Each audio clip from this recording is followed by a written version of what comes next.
We know exactly where they put the body.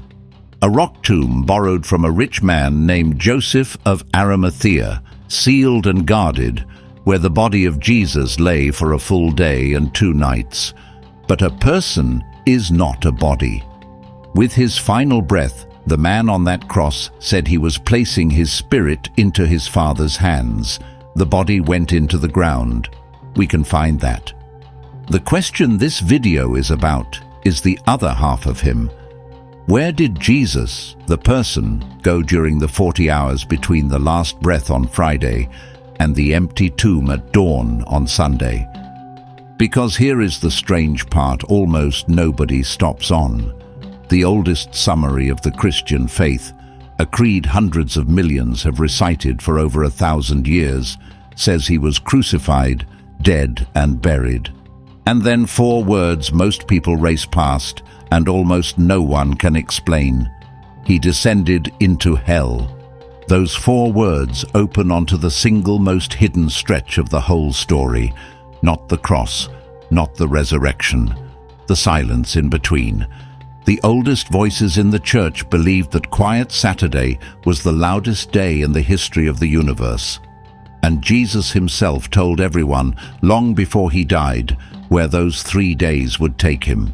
He hid the answer inside an old story about a man swallowed by the sea. Follow the clues down with me, and by the end you will never see that silent Saturday or your own death the same way again. Let's get into it. Lay the timeline out flat, because once you actually see it, you feel the gap for the first time. It is Friday afternoon, the day we now call Good Friday, somewhere around 3 o'clock. Jesus has hung on the cross for hours. The sky over the whole land has gone dark in the middle of the day, and then he cries out and he breathes his last, and he dies. At that same moment, the heavy curtain inside the temple, the one that walled off the holiest room in the Jewish world, tears in 2 from top to bottom. The ground shakes, rocks split, and a man who spent his public life raising other people from the dead is, by every measure anyone in that crowd had, simply and completely dead. They take him down before sunset, because the Sabbath is about to begin, and the law will not allow a body to hang into a holy day. The burial is fast. Joseph of Arimathea gives up his own new tomb. They wrap the body, roll the stone across, and leave. And then the sun goes down, and the whole world that loved this man goes silent. Saturday comes, the Sabbath, and nothing happens. His followers hide behind locked doors. The women wait, because they are not even allowed to tend the body until the Sabbath ends. His enemies post the guard and go home satisfied the story is over, and the body lies in the dark.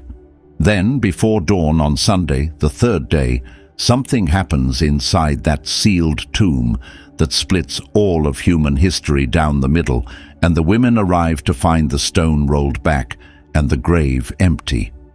Now look at what the church built on top of that timeline. We have Good Friday, and we preach the cross with everything we have, and rightly so. We have Easter Sunday, and we celebrate the resurrection with trumpets, and rightly so. But sitting right between those two, there is a whole day, and most of the Christian world tiptoes straight across it without a word. It even has a quiet name most believers have never once heard spoken: Holy Saturday. And there is an older, darker phrase the ancient church was not afraid to use: the day God lay dead. And that day is what this video is really about. Because think carefully about what the Christian faith actually claims happened on that cross. It does not claim that a good teacher was executed. It claims that the person dying there was God, wearing a human life, genuinely dying a human death. And in the world that watched him die, a human death was not the switching off of your existence. Your body went into the ground, yes, but you, the person, the soul, the real you, went somewhere else to wait.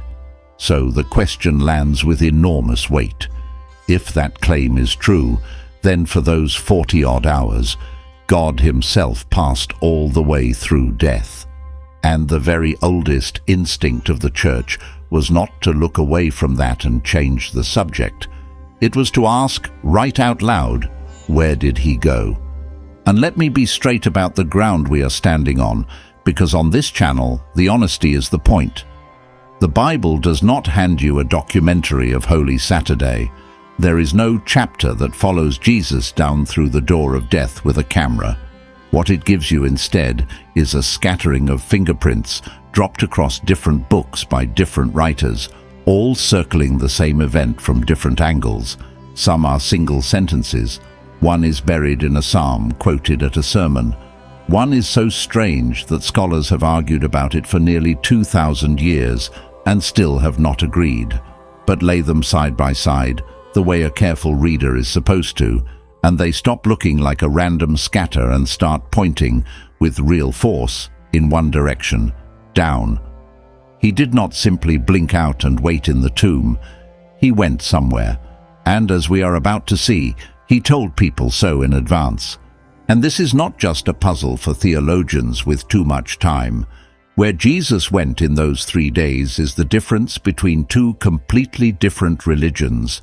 One says God understands your death from a safe distance, the way a doctor understands a disease he has never had. The other says God walked all the way into death, down to the very floor of it, and came back out. One of those is a nice idea. The other one changes what death itself actually is, for you, personally. So where do we start looking? If people investigate this at all, most of them begin with the clues the apostles dropped after Jesus was already dead, and we will get to every one of those. But they are skipping the loudest clue of all, and it is the strangest, because it does not come after the tomb. It comes years earlier, from the mouth of Jesus himself, while he was still walking around alive, when a group of skeptics demanded that he prove who he was. And instead of a sign, he gave them a riddle about 3 days, a riddle about a man, a storm, and the belly of a fish. Long before the cross, a group of religious leaders came to Jesus and demanded that he prove himself. "Show us a sign," they said, and Jesus refused to perform for them. He told them a wicked and unfaithful generation goes hunting for signs, and that they would be given only one, the sign of the prophet Jonah. And then he explained what he meant in one of the most overlooked sentences in the Gospels. He said, "Just as Jonah was 3 days and 3 nights in the belly of the great fish, so the Son of Man will be 3 days and 3 nights in the heart of the earth." Stop and notice what he did there, because most people read straight past it. When the skeptics asked him to prove he was who he claimed, the one sign he pointed to was not a miracle he would do while alive. It was his own burial. He pointed them directly at the 3 days he would spend dead, as if to say, "You want proof of who I am? The proof is where I am going to go, and the fact that I am going to come back from it." And he did not call that destination a grave or a tomb. He called it the heart of the earth. Deep down, the middle of it, he aimed the whole thing downward before a single nail was ever driven. And the story he chose to point at is not a random one. Go back and actually read the book of Jonah with fresh eyes, because it is not really a children's tale about a big fish. It is a descent. Jonah runs from God, and the whole book keeps using one word to describe him. Down. He goes down to the port. He goes down into the ship. He goes down into the lowest part of the boat and falls asleep while the storm rages. And when the sailors finally throw him into the sea to save their own lives, he goes down into the water, and the deep closes over his head, and he sinks. Everything about Jonah is a man going down and down and down until there is no further down to go. And that is the exact moment the fish swallows him, and he disappears from the world of the living entirely. And then, from inside that living darkness, Jonah prays. and what he prays should make the hair on your arms stand up, given what Jesus said about him. Because Jonah, trapped in the belly of the fish, does not describe himself as being in a fish. He describes himself as being in the realm of the dead. In his own words, he cried out from the belly of Sheol, that old Hebrew name for the country of the dead, the same word we are about to spend the next part of this video unpacking. Jonah says the waters closed over his soul, that he went down to the land whose bars closed behind him forever, down to the very roots of the mountains. He is describing a prison with bars that lock from the outside. He believed he had gone down into death itself. And then he says the line that turns it all around. But you brought up my life from the pit. You brought me up. Do you see what Jesus was pointing at? He was not just borrowing the number 3. He was handing everyone a map of what the 3 days would be. Jonah went down, all the way down, into a place he himself called the belly of Sheol. He prayed a song from inside it. And on the 3rd day, God brought him back up out of the deep, alive. Jonah is a man who visited death and came back. And Jesus looks at the crowd demanding proof and says, That is the sign I will give you. That is the shape of what is coming. 3 days in the heart of the earth, and then up. Now an honest note, because people love to fight about the numbers. 3 days and 3 nights over a burial from Friday afternoon to Sunday dawn does not add up to 72 hours on a stopwatch. But in the ancient Jewish way of counting, any part of a day counted as a whole day. Part of Friday, all of Saturday, and part of Sunday was, to them, 3 days, no fudging required. It is the same reason the Gospels can say he rose on the 3rd day rather than after 3 full days. Jesus is not being loose with the truth. He is speaking the plain calendar language of his own people. And here is a detail that shows the earliest Christians heard this loud and clear. In the oldest Christian burial tunnels under Rome, the catacombs, one image shows up more than almost any other from the Old Testament: Jonah. Jonah thrown to the fish, and Jonah spat back out onto the land. They painted it over and over, right next to the bodies of the people they had just buried. Why would a grieving community paint a runaway prophet and a sea monster on a tomb? Because to them it was not a fish story, it was a coded promise about exactly what they believed was happening to their dead and had already happened to Jesus. You go down into the deep, and on the 3rd day you get brought back up. Jonah was their picture of the descent and the return. So Jesus told us in advance that the 3 days were a journey downward and a return. But a sign given years early is still just a promise on paper. The first time he actually spelled out in real time where a dying man goes the moment his heart stops, he did it from the cross itself with blood in his mouth to a convicted criminal hanging a few feet away. And what he promised that man is the next clue, and it seems at first to blow a hole in everything. There were 2 men crucified alongside Jesus, one on each side, and at first both joined the crowd in mocking him. But somewhere in those hours, one of the 2 changes. Watching this man die does something to him. He turns on the other criminal and tells him to be quiet, that the 2 of them are getting exactly what their crimes have earned, but that the man in the middle has done nothing wrong. And then he says a sentence that has no business coming from a convicted man bleeding to death in public. He turns to the figure beside him and asks to be remembered when Jesus comes into his kingdom. Sit with how insane that request is. This man is asking a fellow crucifixion victim to remember him in a kingdom, and there is no kingdom anywhere in sight. There is a stony hill, iron nails, and 3 men slowly suffocating in front of a jeering crowd. Everything a pair of eyes could see said this was the end of a failed preacher and 2 dead thieves. And this criminal bets his entire eternity on the idea that the man dying next to him is a king on his way somewhere, with room for one more. And Jesus answers him, Out of the handful of things he says from the cross, he spends one of them on this man. He says, "Truly, I tell you, today you will be with me in paradise." Now slow all the way down, because there is more freight in that one line than 1,000 sermons have unpacked. Start with the first word out of his mouth. Today, not one day, not at the far end of history when the world is remade. Today, whatever is about to happen to these two dying men, it happens at once, and it happens to the two of them together. Wherever Jesus is headed the instant he dies, the criminal is going with him that same afternoon.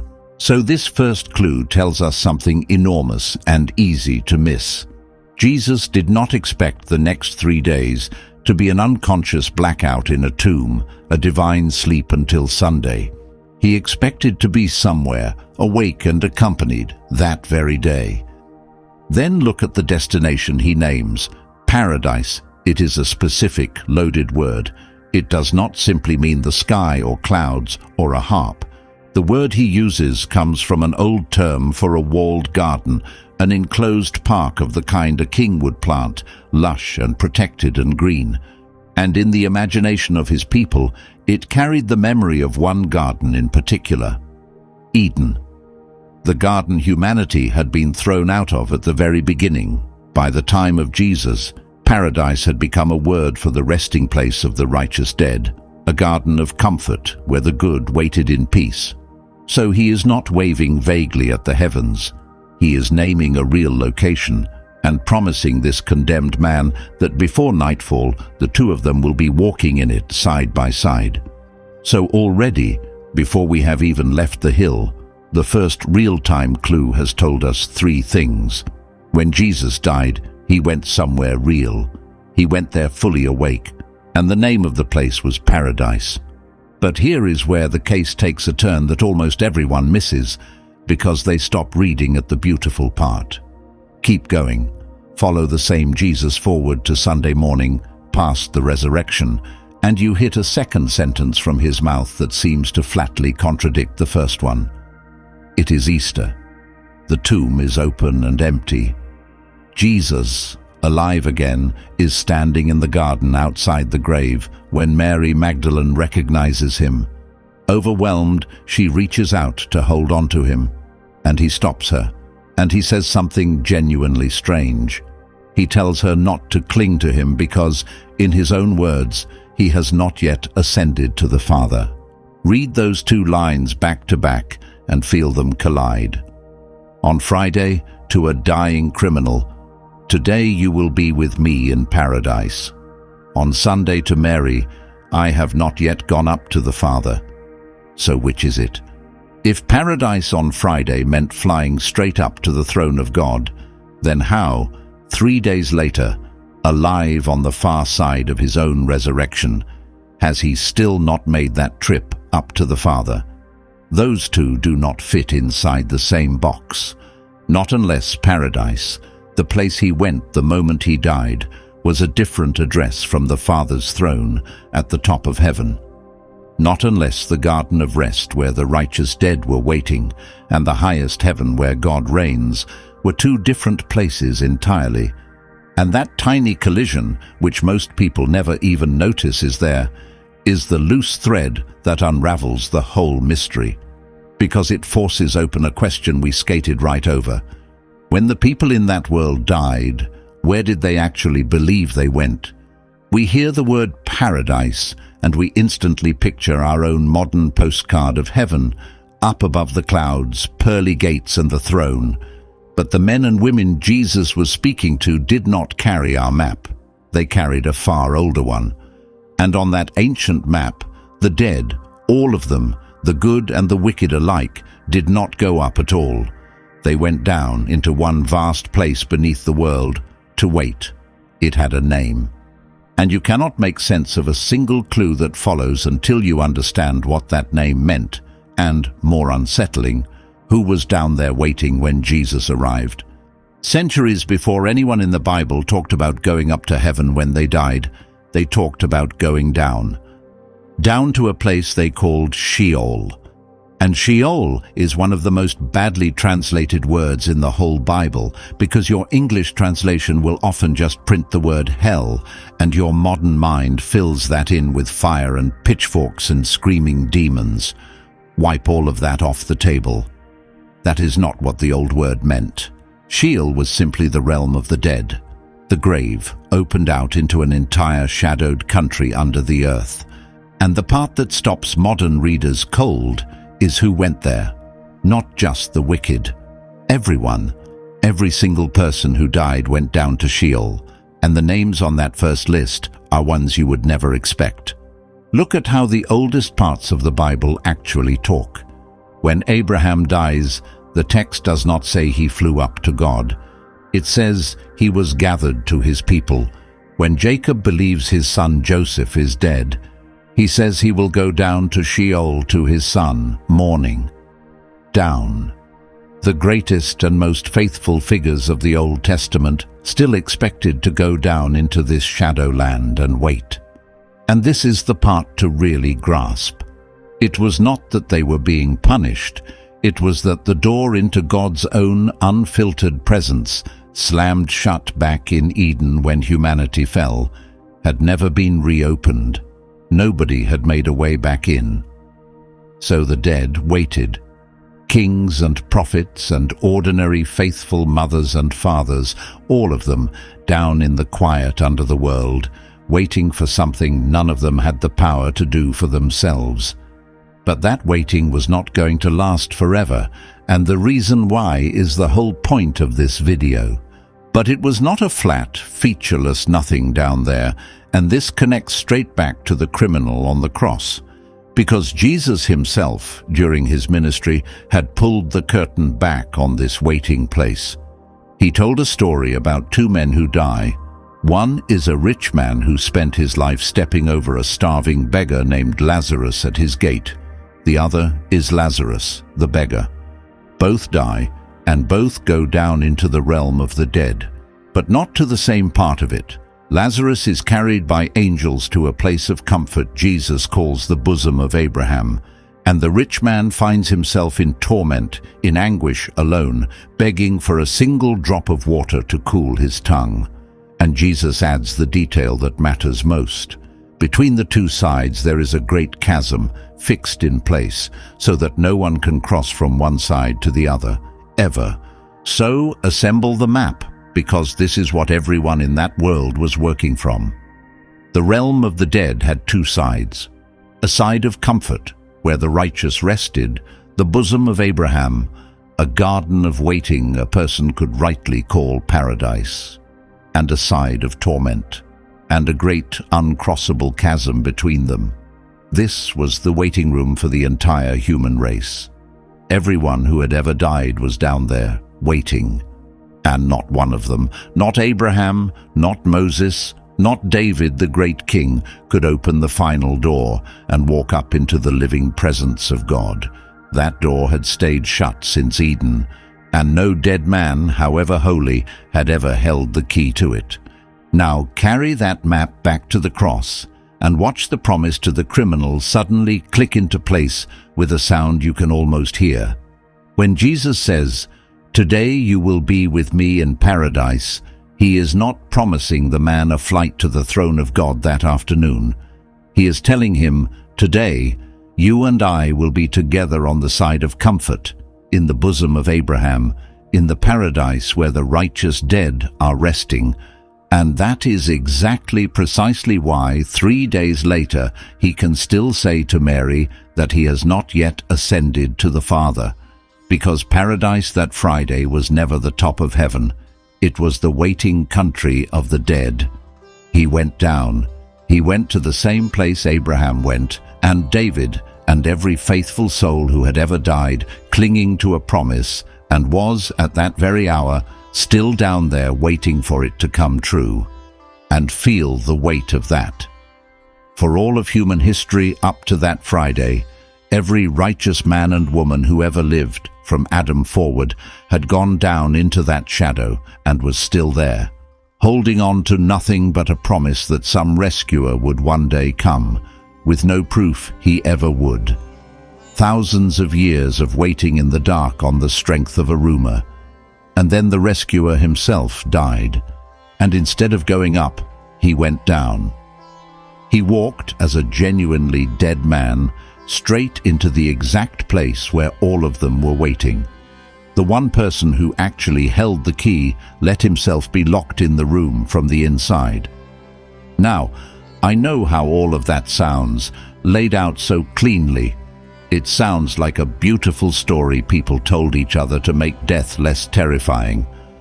So I am not going to ask you to take the picture on faith and move on, because the remarkable thing is that the New Testament does not leave this as a warm feeling or a vague hope. It says it in flat, plain sentences in more than one book written by men who had walked with Jesus. There are verses that state directly that he went down, that he was in the realm of the dead, and that while he was there, he was not lying still. 3 of those verses, in particular, hold up this entire case. And once you read them together, that missing weekend stops being a blank and turns into an event. Let's put them on the table one at a time. The first sentence comes from the very first Christian sermon ever preached, and that matters because it means this was not a late invention. It was there on day 1. About 7 weeks after the crucifixion, Peter, the same fisherman who had panicked and denied even knowing Jesus, stands in front of a crowd in Jerusalem trying to explain the resurrection. And to prove the resurrection was always the plan, he quotes an ancient song of King David, a line where David says, "God will not abandon his soul to the realm of the dead, and will not let his Holy One see decay." And then Peter does something crucial. He points out that David could not have meant himself, because David died and was buried, and his tomb is right there in the city. So David was looking down the centuries and speaking about the Messiah. And of that Messiah, Peter says, God did not abandon him to Hades, and did not let his body see decay. Sit on that word. Hades. It is simply the Greek word the New Testament uses for the very thing the Hebrews called Sheol, the realm of the dead. And Peter, in the founding sermon of the entire Christian movement, says plainly that the Messiah had been in Hades and that God did not abandon him there. Think about the logic hiding in that one word, abandon. You cannot be rescued from somewhere you never went. The word only means anything if he was genuinely down there. So the first Christian sermon ever preached, by the man who arguably knew Jesus best, simply takes it for granted that between the cross and the resurrection, Jesus had been in the realm of the dead. That is clue 1, and it does not come from some weird margin of the Bible. It comes from the birthday of the church. But one witness, however early, can always be argued with. So watch what happens when a second man, who never met the first, traces the exact same journey down. The second sentence comes from Paul, writing years later to the church in a city called Ephesus. Paul is making a point about how Jesus, after his victory, rose up in triumph and handed out gifts to his people. And to make it, he quotes another old line, this one a picture of a conquering king who ascends on high and drags a long train of captives up behind him. Led captivity captive, the old phrasing goes. And then Paul stops on one word in that line, the word ascended, and he squeezes an argument out of it. He says, this word ascended, what does it actually mean, except that he first also descended into the lower regions, down into the earth itself? Paul's logic is simple and very hard to wriggle out of. You cannot go back up unless you first went down. The rising of Jesus, his ascension, only makes sense as the return leg of a journey that first went all the way to the bottom. And Paul names the bottom, the lower regions, the earth, down. And do not skip past the picture Paul is quoting, because it is more than a proof. It is a scene. A conquering king coming up out of the depths, leading a long chain of captives up behind him. In the ancient world, that was the image of a general returning from war and parading his freed prisoners through the streets. So the ascension in Paul's mind is not a lonely man drifting up into the sky. It is a victory parade coming up out of the ground, with a crowd of the rescued marched up behind the conqueror. He did not just go down and come back empty-handed. He came up leading people out. Hold on to that, because we are going to see exactly who those captives were. 2 different men, 2 different cities, tracing the same shape in the air without copying each other. Down, then up, and he did not come up alone. That is clue 2. And then there is the 3rd sentence, and I am going to be completely honest with you, because this is one of the most fought-over verses in the entire New Testament, and pretending it is simple would be an insult to your intelligence. It comes from Peter again, this time in one of his letters. He writes that Christ was put to death in the body but made alive in the spirit, and then this, that in the spirit he went and made proclamation to the spirits in prison who had disobeyed long ago, back in the days of Noah. Read it slowly. After his death, in the spirit, Jesus went somewhere, to a group of imprisoned spirits, and he announced something to them.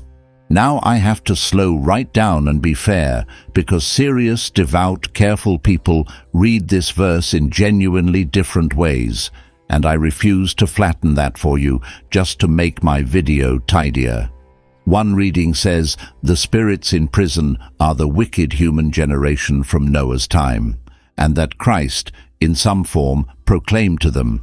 A second reading, and it is a very old one, says these imprisoned spirits are not humans at all, but fallen angelic beings, bound in a prison since before the great flood for their rebellion, and that the risen victorious Christ marched into their dungeon to announce to their faces that they had lost, that their power was finished. A third reading ties it to the whole descent we have been building, that between his death and his resurrection, Christ went into the realm of the dead and proclaimed his victory there. People I deeply respect land in different places on this exact sentence, and I am not going to wave a magic wand and pretend the debate does not exist, but here is what matters more than the argument. Look at what every one of those readings has in common. In all of them, after Jesus dies and before the whole thing is finished, he goes somewhere and he announces something. He is not switched off. He is not an unconscious corpse waiting for Sunday. He is up and moving in the world of spirits, doing something deliberate. Whatever the exact identity of those prisoners, the shape is identical to the first 2 clues. He went. He was doing something. He was not just a body on a slab. And Peter, a few lines later, pushes harder, saying this is the reason the good news was preached even to those who are now dead. Something was announced in the country of the dead by the one who had just died. So line the 3 of them up. Peter says he was in Hades and was rescued out of it. Paul says his ascent was the return of a descent into the lower parts of the earth, with a train of freed captives behind him. And Peter again says that after dying, in the spirit, he went and proclaimed to imprisoned spirits. Any one of them, alone, you could maybe read past. But all 3 point the same way, and they point down, and they describe a Jesus working in the realm of the dead, not sleeping in it. The writers left the pieces on the table on purpose, and the early church picked them up and did something with them that has echoed in the mouths of ordinary believers every Sunday for over 1,000 years. The line lives in what we call the Apostles' Creed, the oldest and simplest of the great Christian confessions. He was conceived, born, suffered under Pontius Pilate, was crucified, dead, and buried. And then, wedged right there between buried and rose again on the 3rd day, sit those 4 words. He descended into hell. In the older Latin, descendit ad inferos. He went down to the lower places, to the dead. And notice where the creed spends its few words. It skips almost the entire life of Jesus. Not one miracle, not one parable, and yet it stops deliberately to tell you that he went down to the dead. Someone decided that of everything you could say about this man in a handful of lines, this was too important to leave out. And here is a piece of real history almost nobody in the pews has ever heard. That line was not always in the creed. The descent clause is not in the oldest Roman versions of it. Where it shows up clearly is in a version from a region called Aquileia in northern Italy, written down by a scholar named Rufinus around the year 400, who actually stops and notes that his local creed carried this phrase where the Roman creed did not. Over the following centuries it spread until, by the early medieval period, it was a fixed, standard part of the creed recited all across the Western Church. So this is not some stray superstition that snuck in late. It is an ancient confession, more than 1600 years old, that the Church kept on purpose, precisely because it was trying to hold on to something the Scriptures kept pointing at. But now we hit the word that has caused 2,000 years of confusion, and I have to clear it up, or the whole line gets read wrong. Hell. When the English creed says he descended into hell, your modern brain hears the place of final punishment, the lake of fire. That is almost certainly not what the line was ever meant to say.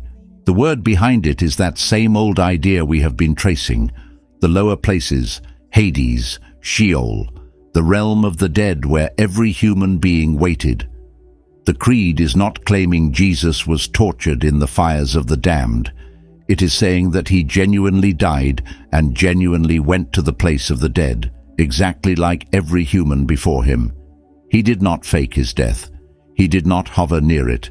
He entered it all the way to the bottom.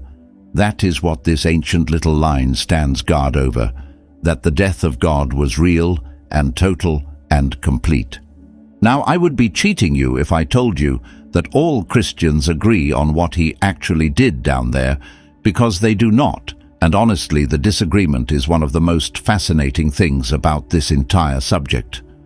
There are three great answers that have echoed down the centuries, and I'm going to give you all three fairly and let you sit with them, because people of deep and serious faith have held each one for a very long time. The first answer is the oldest, and by far the most dramatic. It dominated the ancient and medieval church, and it still stands at the beating center of Eastern Orthodox faith today. It says Jesus went down into the realm of the dead as a conqueror, on a rescue mission. All of those righteous souls waiting since the beginning of the world, Adam, Abraham, Moses, David, the prophets, everyone who had ever died in faith, were still down there behind the doors of death. And Christ, having just paid for sin on the cross, descended, tore those doors off their hinges, and led every last one of them out. On this reading, the 3 days are not a defeat and not a pause. They are the single greatest rescue in the history of everything. It even has an old and beautiful name, the harrowing of hell. The second answer keeps the triumph, but shifts what it means. It is associated most strongly with the Lutheran tradition, and it says the descent was less a rescue mission and more a victory announcement. On this reading, the descent belongs with the resurrection, not the suffering, and it is the moment the already victorious Christ strides into enemy territory and proclaims his triumph over death and hell and every dark power. Less a jailbreak, more a conqueror planting his flag in the enemy's capital and declaring out loud that the war is already over and they have lost. And the third answer is very different, and it comes largely out of the Reformed tradition, out of the reading of John Calvin. Calvin did not read that line as a trip to any location at all. He read it as a description of what Jesus suffered on the cross itself. Descending into hell means that Jesus, in his dying, experienced the full horror of separation from God, the real and bottomless meaning of what hell actually is. The God-forsakenness screaming through that terrible cry, my God, why have you forsaken me?" The worst of hell was not a basement Jesus toured on Saturday. It was a darkness he drank to the dregs on Friday, in his own soul, so that no one else would ever have to. For Calvin, the line is not about geography, it is about the depth of the agony. So there are your three: a rescue of the waiting dead, a victory shouted into the powers of darkness, and the bottomless God-forsakenness on the cross. And the freeing thing is that you do not have to pick one and set the other two on fire, because in a real sense, they are three faces of a single event. But I want to spend the rest of our time inside that first and oldest answer, the harrowing, because it produced some of the most staggering images in the entire history of the faith, and hardly anyone alive today has ever heard them. Quick pause here, right at the heart of this. If this is the kind of thing you want more of, the real texture of the Bible instead of the flattened, tidied-up version, then take 1 second and subscribe. That is the whole reason this channel exists. Every week we take one thing people are certain they already understand, and we go back to the oldest words and the oldest sources and find out what is truly on the page. And then stay with me, because we are about to walk straight into the strangest and most beautiful part of this whole story. The Bible slams the tomb shut on Friday and opens it on Sunday and tells you almost nothing about the hours in between. But the earliest Christians could not bear that silence, and what they sang and painted into it is something you will not be able to unhear. Let me be completely clear before we take one more step, because the honesty is the whole point. Everything I am about to describe is not scripture. It comes from the hymns and stories and sermons the earliest Christians made in the centuries right after Jesus, as they tried to put words to that unbearable silence. So do not hear it as fact reported from the scene. Hear it as the way the early church reached, out of love and wonder, towards something the plain clues in the Bible kept gesturing at, but never fully described. And here is what should get your attention. When those first Christians reached into the silence, they did not reach toward a sleeping Jesus. Every single one of them reached toward a Jesus who went down there and kicked the doors in. Go back as early as we can, to the 2nd century, only a few generations after the apostles. A Christian bishop named Melito from the city of Sardis writes a sermon for Easter that is one of the oldest we have. And in it he puts words into the mouth of the risen Christ.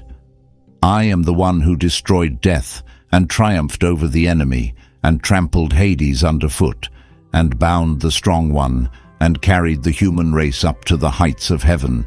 Read the verbs: destroyed, triumphed, trampled, bound, carried up.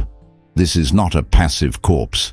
This, in one of the earliest Christian sermons in existence, is a warrior who went down into Hades, put his foot on its neck, and hauled humanity up out of it. That is how early this picture is. And there is something even older, a collection of Christian hymns called the Odes of Solomon, some of the earliest Christian songs we have, and one of them imagines the risen Christ singing about the descent from the inside. He sings that Sheol saw him and was shattered, that death could not hold him, and that he made a gathering of the living down among the dead. And then comes the image that stays with you. He sings that the dead ran toward him and cried out, "Son of God, have mercy on us, and lead us out of the chains of the dark." And he heard them and set his name upon their heads, because they are free, and they are his. The oldest Christian songwriters pictured the country of the dead not as a place Jesus quietly visited, but as a place where the dead came sprinting toward the first light any of them had seen in thousands of years. And a bit later, all of this drama got gathered into one vivid story in a text called the Gospel of Nicodemus, written centuries after the events, a later imaginative work. And again, plainly, this is not the Bible, but it is pure, unforgettable theater. The scene is the realm of the dead, and the personified powers that run it, death itself and Satan, are having a panicked argument. Word has reached them that someone is coming. They have felt a man die up above who was not like other men, and they are terrified.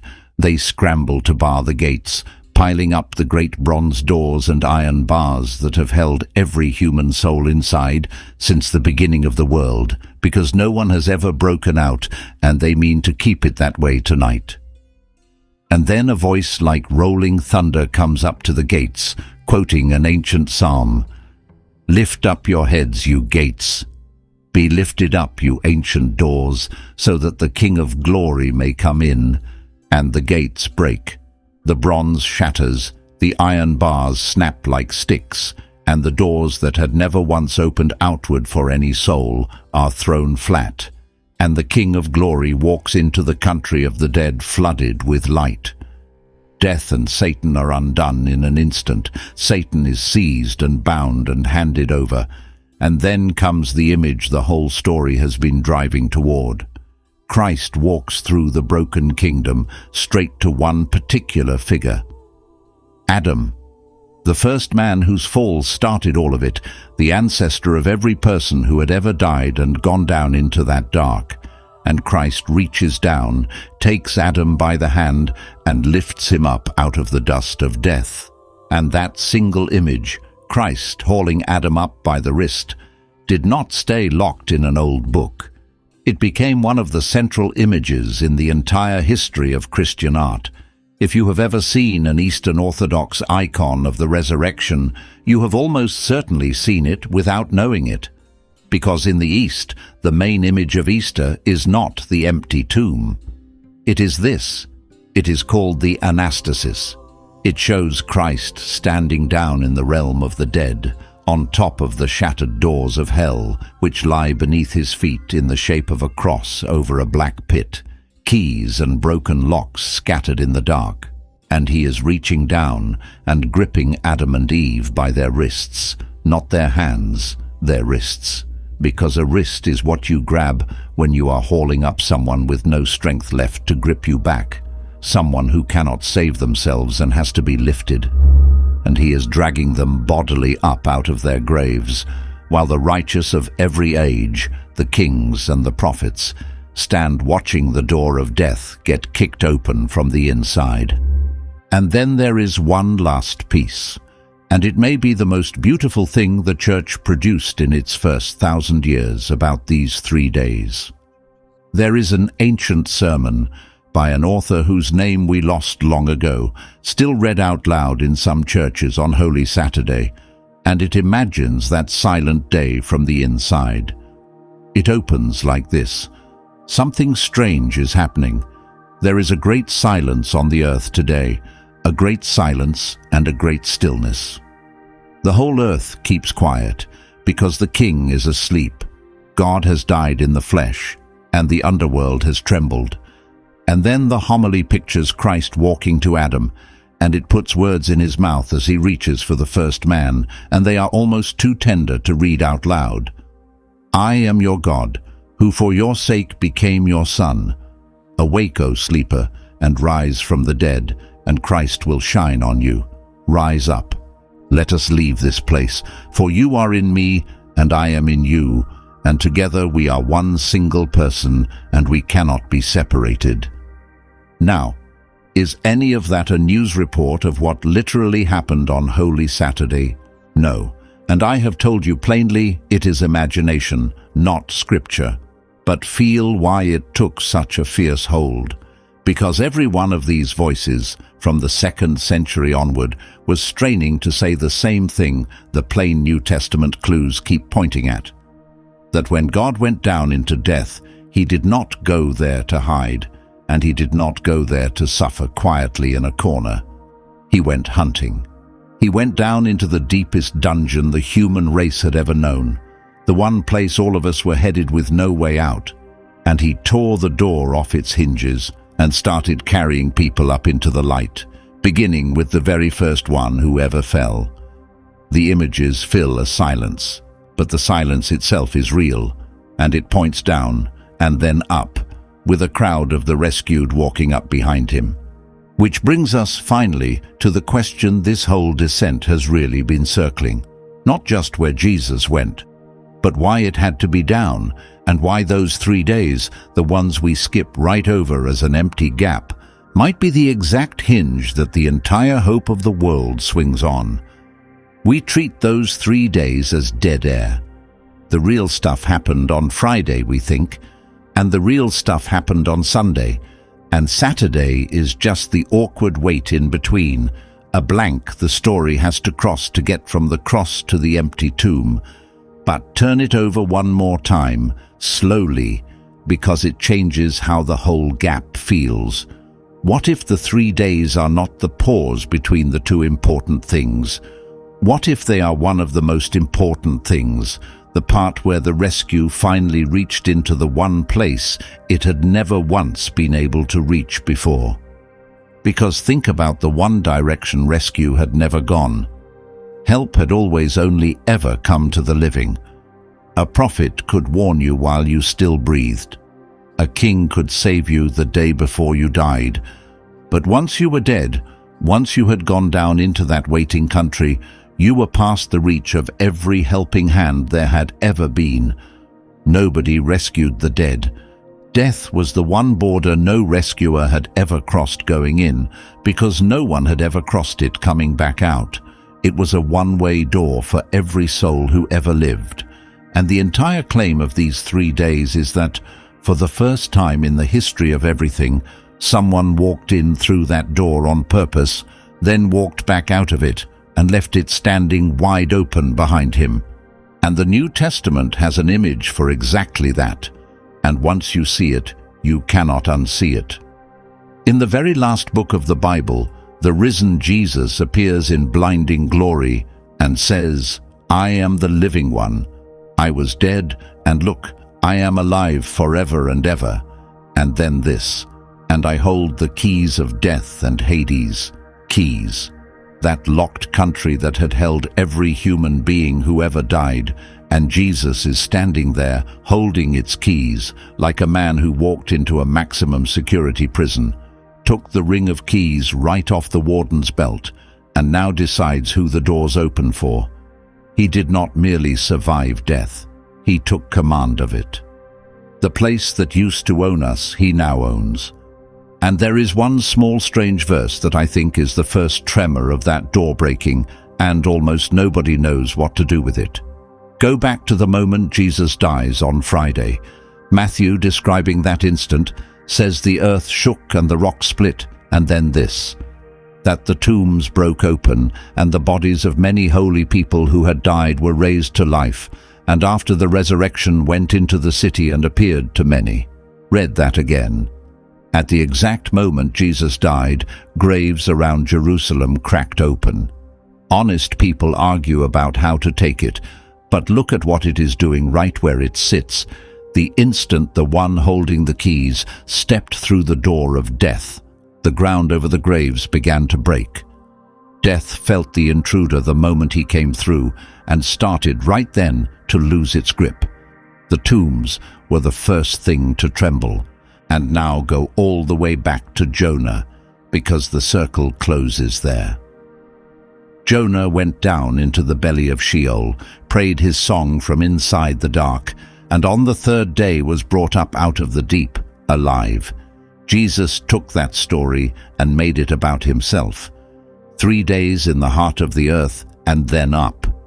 But here is the part that turns it toward you. When Jonah cried, "Out of the belly of Sheol I cried, and you brought up my life from the pit," he was singing the song of every human being who has ever gone down into the dark and hoped, against all the evidence, to be brought back up. And the claim of these 3 days is that the hope in that song is no longer a gamble, because the one who went down did not stay down. He came up on the 3rd day, holding the keys, leading a crowd of the rescued behind him, exactly like Paul said. Jonah's song stopped being a desperate prayer and became a promise with a name on it. And I want to say this part directly to you, because here is where it stops being ancient history and turns into a mirror. there is one country that every single person watching this is going to travel to. You do not know the day. You cannot avoid it, no matter how carefully you eat, or how hard you pray, or how much you put away for later. One day, everyone you love, and then you, will go through that same door that used to only open one way. It is the most human fear there is, and most of us handle it by simply refusing to look at it. But the entire claim of these 3 days is that the door you are most afraid of is a door someone has already walked through ahead of you in the dark on purpose and come back from with the keys on his belt. He did not send you a map. He did not shout encouragement from a safe distance. He went in. He walked into the exact place you are one day going, alone, into the deepest part of it, and turned it from a dead end into a passage. And that is why the New Testament almost never calls the death of a believer death. It calls it sleep, because sleep is the thing you wake up from. Paul says Jesus is the firstfruits of those who have fallen asleep, and firstfruits is a farming word, the first sheaf of a harvest, cut and lifted up as the proof that the whole rest of the field is about to come up too. He is not the only one who walks up out of that country. He is the first one out, the eldest brother going first through the dark, so the whole family can follow him home. The 3 days are the point, because they are the exact moment the dead were handed a future. The waiting room finally got a door, and the door swings outward now, not just in. That is the shape of the whole thing, from the first clue to the last. And under all of it, the simplest and most staggering claim anyone has ever made, that God went down into death itself and came back out and left the door standing open behind him. Which brings us all the way back around to where we began, to a sealed tomb in the dark on a silent Saturday with a Roman guard posted outside, and a question almost nobody ever thought to ask. We started with a question that sounds almost simple. Where did Jesus go for the 3 days he was dead? And the easy thing to do with a gap like that is to skip it, the way most of the Christian world skips right over Holy Saturday, or worse, to fill it with whatever legend sounds the most exciting and call that fact. But we did the harder and better thing. We took the silence seriously and followed the real clues the text left lying around, from the sign of Jonah to the promise to the criminal to the 3 plain verses to the line in the creed. And they all pointed the same way, that when God passed through death, he passed through it not as a victim, but as a conqueror, with the keys in his hand and the rescued walking up behind him. That is the whole reason this channel exists. To open the book back up and read what is actually on the page, especially the quiet, skipped-over places where the truth turns out to be deeper and stranger and more full of hope than anyone ever told you. So here is the thought to carry out with you. For your whole life, you have been told that death is a wall, the one thing nobody gets past, the end of the line, the door that only opens one way. And the claim underneath these 3 days, underneath that whole strange, silent Saturday, is that death has quietly stopped being a wall and become a door. And the reason it is a door is that someone you can actually name went in through it, in the dark, on purpose, and came walking back out into a garden at dawn with the keys on his belt and a crowd behind him. The tomb is not empty because the story failed. It is empty because he finished, and then he came back to get the rest of us. If this made you see that silent Saturday with new eyes, subscribe, because the very next question grows straight out of this one. He walked back out of the tomb on Sunday, but then he did not simply leave. For 40 more days, he kept appearing, walking through locked doors, eating fish in front of his terrified friends, showing them the holes in his hands, and then, one day, he was gone for good. What actually happened in those 40 days between the empty tomb and the moment he vanished into the sky And why did it turn a handful of frightened people into people who would rather die than take back what they said they saw? The answer is stranger and far better attested than most people have ever heard.